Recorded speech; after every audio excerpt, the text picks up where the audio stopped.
Bonjour tout le monde, soyez les bienvenus dans Chez moi à Paris. Chaque semaine dans cette émission, vous le savez maintenant, des Franciliens, comme vous et moi finalement, nous racontent leurs projets immobiliers. Nos équipes de tournage les ont suivis jour par jour pour essayer de bien comprendre les problématiques que parfois ils peuvent rencontrer. Chez moi à Paris, ce sont donc des histoires réelles, des histoires vécues, mais c'est aussi des reportages pour répondre à toutes les questions immobilières que vous pouvez... Nous les avions laissées, elles ne savaient pas très bien par où commencer.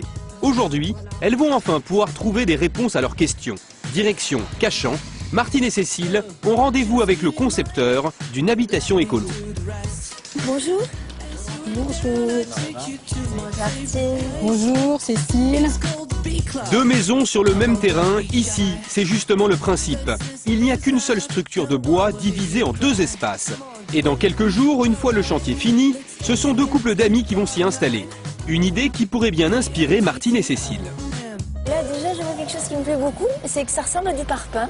Ah, tout à fait, tout à fait. C'est des blocs de chanvre. On a l'ossature qui est faite avec des poteaux et des poutres en bois. Et puis on vient compléter donc cette structure par du chanvre qui est créé le matériau isolant. Oui. Voilà. Martine a d'apprécier. Effectivement, le bloc de chanvre est actuellement le matériau de construction le plus prisé par les constructeurs de maisons écologiques.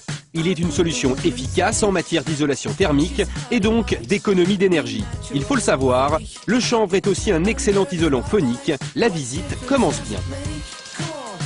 Vous avez en partie centrale les chambres parentales. D'accord. Et puis vous avez un puits de lumière qui vient amener la lumière au centre de la maison. Un puits de lumière est non seulement une source d'éclairage naturel, mais il vous permet également de faire des économies sur vos factures. La lumière est intéressante dans cette pièce. Parce que malgré le temps gris, mais il fait clair. C'est quand même bien. Et ici on aura des spots basse tension. Ouais. Ah, c'est intéressant ça aussi.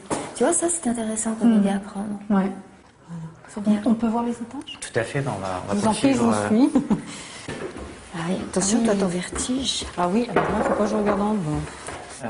Petite salle de bain sympa, rien. Voilà. Là, vous avez la douche à l'italienne et le WC qui est derrière vous. Voilà. Et de l'autre maison, par contre, on a on a une baignoire et une salle de bain et le WC séparé. Donc là encore, ce sont des choix et fonctionnements au quotidien qui sont différents. Bien sûr, et puis peut-être pour loger des personnes, un nombre de personnes différents aussi. Oui, tout à fait. Ouais. Voilà. L'avantage de construire à deux, c'est surtout de pouvoir négocier plus facilement. Et ça, Martine et Cécile l'ont bien compris. Pour des maisons écolo comme celle-ci, comptez en moyenne 1 600 € le mètre carré. Le chanvre, le puits de lumière, les ampoules basse tension, autant de nouvelles idées pour Martine et Cécile. Martine et Cécile repartent au moins avec de bonnes idées en tête. Une autre maison entièrement écolo les attend. Son architecture les séduira-t-elle davantage?